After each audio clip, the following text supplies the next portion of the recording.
सुप्रभात बच्चों। तो कल से आपका पाठ 6 का जो देखिए सर्वनाम पाठ आरंभ हुआ, जिसका अनुवाचन कार्य चल रहा था। तो मैंने आपको जो है अनुवाचन कार्य में जो है प्रश्नवाचक सर्वनाम तक बताया था। तो आज आपका है संबंधवाचक सर्वनाम। तो जैसे कि बच्चों नाम से ही विदित हो रहा है, संबंध का मतलब जो एक दूसरे के बारे में कुछ सर्वनाम ऐसे होते हैं जो दोनों वाक्यों में आए संज्ञा या सर्वनाम का संबंध बताने के लिए प्रयोग किए जाते हैं। इन्हीं को संबंधवाचक सर्वनाम कहते हैं। कुछ ऐसे शब्द होते हैं जो दोनों का संबंध बताते हैं, जैसे जिसकी लाठी उसकी भैंस, जिसकी लाठी उसकी भैंस, यानी जिसके पास पावर है, ताकत है, वही जो है सफलता प्राप्त कर सकता है। जिसके पास ज्ञान है वही तो जो है पास होगा, जो पढ़ेगा वही पास होगा, जो नहीं पढ़ेगा वो क्या पास होगा, जो बोएगा वही काटेगा। यानी कहा गया जो बोओगे सो काटोगे। तो जिसकी लाठी उसकी भैंस, जो बोएंगे सो काटेंगे, है ना। और जो परिश्रम करता है वह फल पाता है, जो मेहनत करता है उसे सफलता मिलती है। तो ये जैसे जिसकी लाठी उसकी भैंस, जो बोओगे सो काटोगे, तो जो सो जिसकी उसकी, जो वह, जो बोएगा वह काटेगा। तो ये सारे शब्द क्या है, जो वह, जिसकी उसकी, है ना, जैसा वैसा, ये सब शब्द क्या है, संबंधवाचक, एक दूसरे का संबंध बताते हैं। ये उदाहरण आपके बच्चों पेज नंबर 80 पे दिया हुआ है। संबंधवाचक सर्वनाम जो, है ना, कारक और विभक्ति चिन्ह इसमें दिया हुआ है पिंक कलर के पैराग्राफ में, एक वचन और बहुवचन। जो, जिसने, जिसे, जिसको, जिससे, जिसके द्वारा, जिसको, जिसे, जिसके लिए, जिससे, जिसका, जिसके, जिसकी, जिसमें, जिस पर। कर्ता, कर्म, करण, संप्रदान, अपादान, संबंध, अधिकरण। जो, जिन्होंने, जिन्हें, जिनको। तो ये आपने देख लिया बच्चों, ये उदाहरण आपको स्वयं पढ़ना और लिखना है। निजवाचक सर्वनाम की थी, जो अपने लिए प्रयुक्त होते हैं। निजवाचक सर्वनाम जो होते हैं वे ऐसे सर्वनाम शब्द जो स्वयं, यानी आप अपने, अपना काम मैं कर लूँगा, अपना काम, है ना, अपना काम अपने आप करो, अपना काम मैंने कर लिया, है ना। तो ऐसे सर्वनाम शब्द जो स्वयं यानी अपने आप के लिए प्रयुक्त हों उन्हें निजवाचक सर्वनाम कहते हैं। आप ही, स्वयं, आप ही, मैंने इसको कर लिया, किसी की मदद नहीं लेनी पड़ी, है ना। इसको किसने किया, अपने मन से कर लिया, यानी अपने से कर लिया। ऐसे कहते अपने से कर लिया, यानी कोई मेरी हेल्प नहीं किया, मैंने खुद से कर लिया, खुद से, स्वयं ही, अपने आप। आज जो है ये ऐसे शब्द जो है निजवाचक सर्वनाम के अंतर्गत आते हैं। यानी ऐसे शब्द जो स्वयं के लिए प्रयुक्त में आते हों, ऐसे शब्दों को निजवाचक सर्वनाम कहते हैं। तो बच्चों आपने ये जान लिया कि सर्वनाम शब्द किसे कहते हैं, यानी संज्ञा के स्थान पर प्रयुक्त होने वाले शब्द क्या कहलाते हैं, सर्वनाम।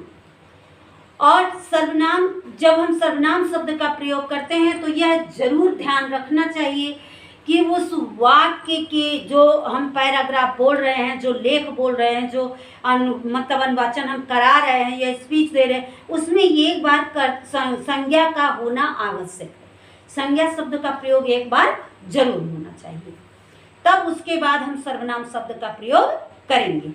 तो और सर्वनाम के कितने भेद हैं यह आपने जान लिया कि सर्वनाम के जो है 6 भेद हैं, जिसका आपने अभी सबकी परिभाषा और सबके जो है सर्वनाम के भेद तथा उनकी परिभाषा और उदाहरण आपने जान लिया।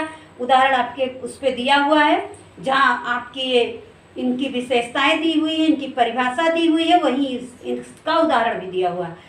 सर्वनाम के भेद 6 भेद हैं, पुरुषवाचक, निश्चयवाचक, अनिश्चयवाचक, प्रश्नवाचक, संबंधवाचक और निजवाचक। तो प्रश्नवाचक के 3 भेद हैं, उत्तम, मध्यम और अन्य। यानी पुरुषवाचक सर्वनाम जो है उसके 3 भेद हैं। निश्चयवाचक निश्चय ही है, अनिश्चयवाचक, तो निश्चयवाचक सर्वनाम नाम से ही विदित होता है बच्चों की, जहाँ किसी वस्तु या व्यक्ति के या किसी चीज़ के होने का जो निश्चित हो, निर्धारित हो, समय हो या व्यक्ति हो या वस्तु हो, कुछ भी हो जो निश्चित हो, वह निश्चयवाचक सर्वनाम है। और जिसकी कोई निश्चितता ना हो, जिस सर्वनाम शब्द जिसकी निश्चितता ना हो, ये ना कंफर्म हो कि कौन है ना, तो वहाँ क्या हो जाएगा, अनिश्चयवाचक सर्वनाम है। प्रश्नवाचक, जहाँ प्रश्नवाचक सर्वनाम शब्द आ रहे हैं, जैसे क्यों, किस लिए, कहाँ, कब, कैसे, है ना, तो ऐसे शब्द प्रश्नवाचक शब्द उसका निर्माण करते हैं। प्रश्न का निर्माण करने के लिए प्रश्नवाचक सर्वनाम का प्रयोग किया जाता है। संबंधवाचक सर्वनाम जैसे संबंध बताते हैं एक दूसरे का। अभी मैंने आपको बताया कि जिसकी लाठी उसकी भैंस, जो बोओगे सो काटोगे, है ना। जैसी करनी वैसी भरनी, जैसा तुम्हारा कर्म होगा वैसे ही तुम उसका फल पाओगे। तो ये शब्द जो है संबंधवाचक, जैसी करनी वैसी, जैसी वैसी जो है संबंधवाचक सर्वनाम है, बताते हैं। निजवाचक सर्वनाम जो स्वयं के लिए प्रयोग किया जाए, अभी मैंने आपको बताया कि जो स्वयं के लिए प्रयोग किए जाते हैं वो निजवाचक सर्वनाम कहलाते हैं। तो बच्चों, आप सुन करके भी जो परिभाषा मैंने बताई ऐसे लिख सकते हैं, और वैसे भी आपके लाल लाइन में इसमें परिभाषा दी हुई है।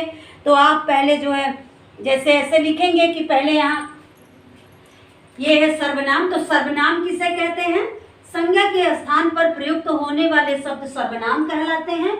तो पहले आप पाठ के अंतर्गत सर्वनाम की परिभाषा लिखेंगे, उसके बाद सर्वनाम के भेद, सर्वनाम के 6 भेद हैं, उन भेदों के नाम लिखेंगे। फिर एक पहला भेद डालेंगे कि पुरुषवाचक सर्वनाम की परिभाषा लिखेंगे, उसके भेद लिखेंगे, फिर उसका उदाहरण लिखेंगे। उसके बाद में फिर निश्चयवाचक, अनिश्चयवाचक, उसकी परिभाषा, उसके उदाहरण, निश्चयवाचक के, फिर अनिश्चयवाचक के, फिर संबंध प्रश्नवाचक के जो है परिभाषा और उदाहरण, फिर संबंधवाचक की परिभाषा और उदाहरण, फिर निजवाचक की परिभाषा और उदाहरण। इस तरह से आप अपनी कॉपी पर एक सीक्वेंस से लिख करके उदाहरण के साथ इसको रख लेंगे, ताकि आपको याद करने में कोई प्रॉब्लम ना हो। अब आपका बच्चों ये अनुवाचन कार्य समाप्त हो गया। अब आपका एक पेज नंबर 81 पे दिया हुआ है मुख्य बिंदु। ये जो मुख्य बिंदु है, ये जो है इसको आप लिख लेंगे, एक बार याद करेंगे। तो संज्ञा की पुनरावृत्ति को रोकने के लिए तथा भाषा को अधिक प्रभावशाली बनाने के लिए संज्ञा के स्थान पर प्रयोग किए जाने वाले विकारी शब्द सर्वनाम कहलाते हैं। विकारी यानी कि जो परिवर्तित हो जाते हैं, अविकारी शब्द परिवर्तित नहीं होते हैं।